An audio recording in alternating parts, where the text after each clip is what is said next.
एक छोटे से गांव में राजू नाम का लड़का रहता था। उसके पास दो गाय थी। दोनों गायों को वो सुबह जंगल में छोड़ आता था।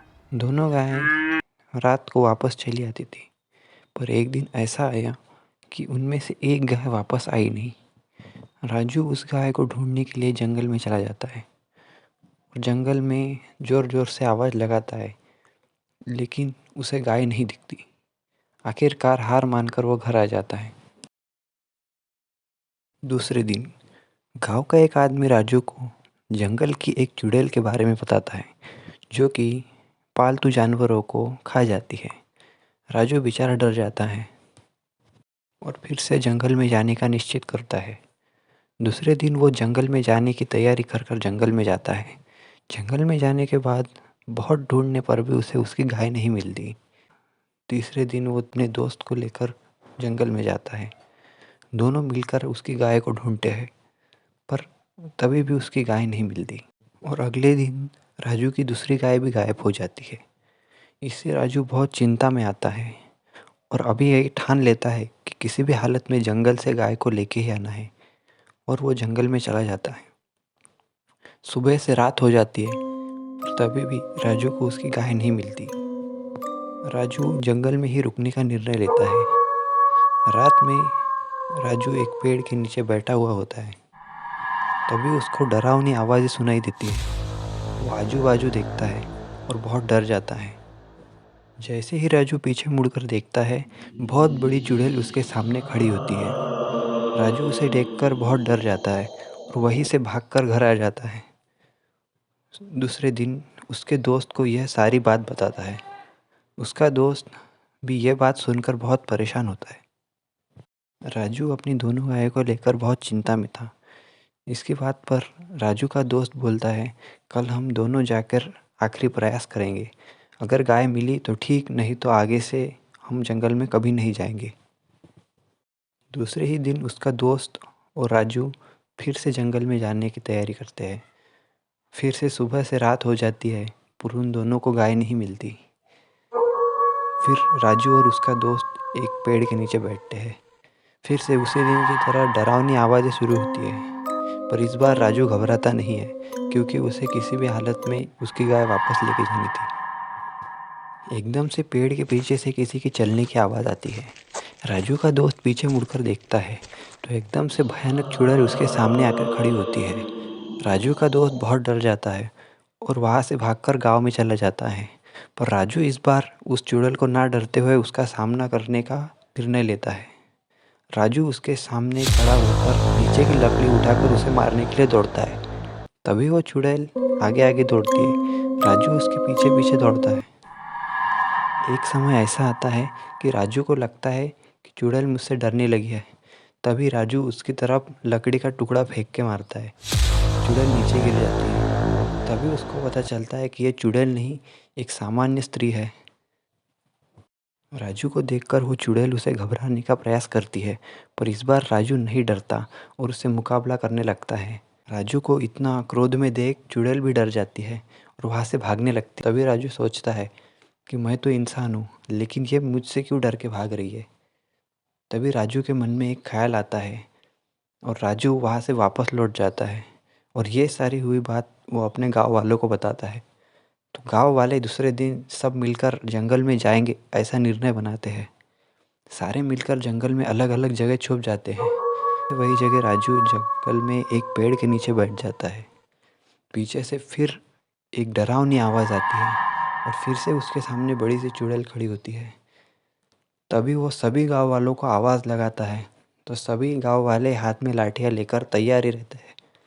सारे मिलकर उस चुड़ैल पर हमला करते हैं और उसका पर्दाफाश करते हैं। तभी पता चलता है कि ये चुड़ैल के पीछे डाकुओं का हाथ है। डाकू लोग जंगल में छुपकर दूसरों के जानवर चुराते हैं और जानवर चुराने के बाद उसे बेचकर पैसे कमाते हैं। और जंगल में कोई तलाश के लिए ना आए, इसके लिए उन्होंने चुड़ैल का भय जंगल में फैला के रखा था।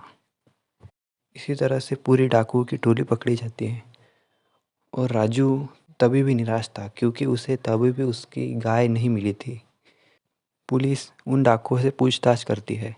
उसमें पता चलता है कि एक गांव के पीछे के जंगल में बड़ी हवेली के अंदर सभी जानवरों को उन्होंने बंद करके रखा है।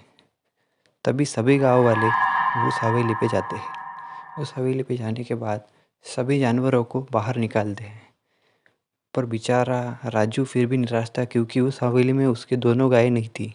फिर डाकुओं से उन्हें पता चलता है कि वो दोनों गायें उन्होंने बेच दी। सभी गांव वाले खुश थे, क्योंकि उनको उनके पालतू जानवर मिल गए थे, पर बेचारा राजू फिर भी निराश था। सब गांव वाले अपने घर लौट जाते हैं। राजू भी बेचारा निराश होकर अपने घर में बैठा रहता है। सुबह होती है, राजू सोया हुआ होता है। तभी उसको ऐसा लगता है कि कुछ मेरे पास आ रहा है। जैसे ही राजू आँख खोलता है, तभी दोनों गायें उसके सामने खड़ी होती है, और उसके साथ उसका दोस्त भी था जो मुस्कुरा रहा था। राजू उसके दोस्त को पूछता है कि तुझे ये गाय कहाँ मिली। तो राजू का दोस्त उसको सारी बात बताता है कि बाजू वाले गांव में ही तेरी 2 गायें बेची गई थी, वहाँ से ही मैंने खरीद के तेरे लिए वापस लाई है। अब तो खुश है ना। इस बात पर राजू बहुत ही खुश होता है। इतने दिनों बाद वो अपने दोनों गायों को देखता है और बहुत खुश होता है। तभी एक आदमी राजू के पास दौड़ता हुआ आता है और बताता है कि चुड़ैल का डर तो चला गया, पर जंगल में एक बहुत बड़ा भेड़िया आया है और वो सभी जानवरों को खा रहा है। एक एक कर कर सबके जानवर मारे जा रहे हैं। इस भेड़िए से बचने के लिए हमें कोई ना कोई सुझाव निकालना पड़ेगा। इस पर राजू एक सुझाव देता है। सभी गांव वाले एक एक कर कर रात को पहरा देंगे, इससे हम सबके जानवर सुरक्षित रहेंगे। इस बात पर गांव का सरपंच साफ मना कर देता है। कहता है कि हमारे जानवरों की हम रक्षा खुद कर सकते हैं। सरपंच की बात सुनकर गांव वाले भी सरपंच का निर्णय मान्य कर लेते हैं। रात हो जाती है। फिर एक इंसान की बकरी उसके घर के सामने से चोरी हो जाती है। सुबह उठकर वो सारी बात गांव वालों को बताता है। तभी राजू सोचता है कि जंगल से गायब होना तो ठीक था, पर घर के सामने से हमारे जानवर कैसे गायब हो सकते हैं। फिर से राजू गांव वालों को ये सुझाव देता है कि हम हर रात एक एक कर कर पहरा देंगे, इससे हमारे जानवर सुरक्षित रहेंगे। उसी बात पर सरपंच फिर से कहता है, हमारे जानवरों की रक्षा हम खुद कर सकते हैं, हमें किसी की ज़रूरत नहीं है। इस बार राजू को सरपंच की यह बात सुनकर उस पर शक आता है और राजू रात को पहरा देने का निर्णय लेता है, पर यह बात किसी को नहीं बताता है। रात को राजू एक पेड़ के ऊपर चढ़कर छुप जाता है। घने अंधेरे में एक आदमी उसे चलता हुआ दिखता है। राजू उस आदमी का पीछा करते हुए उसके पीछे जाता है। वो आदमी एक किसान के घर के बाहर से उसकी बकरी चुरा कर लेके जा रहा था। तभी राजू को उस पर शक होता है और राजू जोर से चिल्लाता है। तभी सारे गांव वाले अपने घर से बाहर आ जाते हैं और वो बकरी चुराने वाला आदमी वहाँ से भाग जाता है। रात को ही सारे आदमी इकट्ठा होते हैं। किसान राजू से धन्यवाद कहता है कि उसके कारण उसकी बकरी आज बच गई। तभी गांव में सरपंच आता है, जो राजू से बहुत चिढ़ा हुआ होता है। सरपंच यह कहता है कि आधी रात को सबकी नींद खराब कर दी। राजू को फिर से सरपंच पे शक होता है। दूसरे दिन बीती हुई सारी बात राजू अपने दोस्त को बताता है कि मुझे सबसे बड़ा शक सरपंच पे है। उसी दिन रात को राजू का दोस्त और राजू उस बकरी चोर को पकड़ने के लिए फिर से छुप जाते हैं। घने अंधेरे में एक आदमी एक गाय को चुराते हुए जैसे ही राजू के दोस्त को दिखता है, राजू का दोस्त जोर से चिल्लाने लगता है। फिर वो आदमी भागने की सोचता है। तभी राजू उस आदमी को पकड़ लेता है और सारे गांव वाले बाहर आते हैं। उस आदमी ने मुंह पर कपड़ा बांधे होने के कारण किसी को वो पहचान में नहीं आता है। तभी राजू उस आदमी के मुंह पर का कपड़ा हटाता है। तभी सभी गांव वालों के सामने सरपंच का चेहरा आता है। तभी राजू कहता है, मैं तो इतने दिनों से शक कर रहा था कि इस सब के पीछे सरपंच का हाथ है। राजू का दोस्त बोलता है, अभी पुलिस को बुलाते हैं और सरपंच को पुलिस के हवाले करते हैं। सरपंच राजू और राजू के दोस्त से विनती करता है कि वो ऐसा ना करे। सरपंच सारा गुनाह कबूल करता है कि मैंने ही आज तक तुम्हारी गाय और बकरी चुराई थी। जंगल में घूमने वाले डाकुओं के पीछे भी सबसे बड़ा हाथ सरपंच का था। सरपंच रात में सबके प्राणी चुराता था और उन्हें दूसरे गांव में दूसरे आदमियों द्वारा बेचता था। सरपंच सबसे हाथ जोड़ के विनती करता है, तभी भी राजू और राजू का दोस्त नहीं सुनता।